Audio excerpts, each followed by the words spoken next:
Hi, I'm Edward Bonnevie from the Materials Tribology Lab at the University of Delaware, working with Dr. David Burris.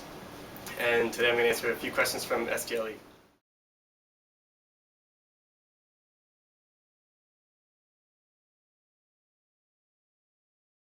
I got involved, I guess, 2 years ago. My first experience was the annual meeting in Las Vegas where I gave a poster presentation. And then this year I got involved at the annual meeting in Atlanta and gave both a poster presentation and a oral presentation during the technical sessions.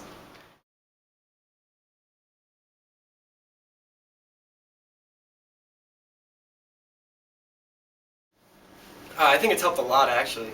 So my whole involvement so far has been as an undergraduate, and getting involved with research, and especially within a bigger community like STLE, I found out that there's a lot of opportunities to do more research and development oriented, I guess, practices in engineering than kind of going the traditional route within industry. So right now I'm actually going to attend grad school next year and work towards my doctorate because I've actually gained a strong interest in research and development as far as things concerning with tribology.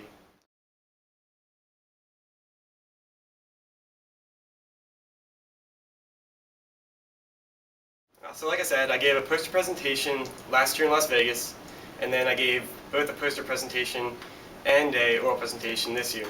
And getting involved like that and being able to communicate your research is such a good opportunity. It both helps you out kind of strengthening your communication skills, which are more important than most people even give them emphasis for. And then it also helps you kind of expand your horizons, so see other people's research, give you more ideas of where you can go with yours, even expand upon other people's research. So being involved at the annual meeting has been a great opportunity so far for me.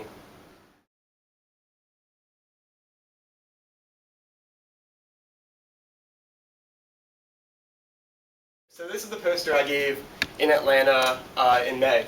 And what it's dealing with is actually the load-bearing properties of articular cartilage. So osteoarthritis right now is the leading cause of severe disability in the United States, and it's characterized by a progressive breakdown of articular cartilage like you have in your knee or you have in your hip or your ankles. And what happens is the lubrication mechanisms break down and lead to damage propagation across the whole joint, which leads to immobility and severe disability. So what we're looking at right now is basically how the load-bearing properties contribute to the lubrication properties.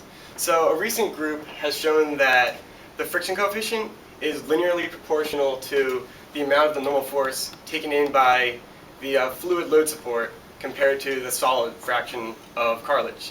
So cartilage is about 85% fluid, and the rest is all solid matrix, so collagen, proteoglycans, and other things of that nature. And what we've seen with this test is we're doing indentation and kind of gauging how much of that load support, so during indentation, is attributable to fluid pressurization instead of actual strain of the matrix. And what we're seeing is that for indentations at speeds of as slow as 580 nanometers a second, you're seeing about 60% of that total normal force is coming from fluid pressurization. And then at 20 microns a second indentation speed, you're seeing about 85% of that total force is coming from pressurization of the fluid. And what that tells you, if you compare that to the previous studies as far as lubrication, is that when you're deforming the cartilage matrix along that, I guess the same type of rates, you're going to see a reduction in friction coefficient by up to 85%, as basically all the load support is coming from the solid, or coming from the fluid inside the solid matrix, and which is causing you to have a less solid-solid contacts and lower interfacial shear stresses. So that's actually one of the big mechanisms as far as cartilage lubrication.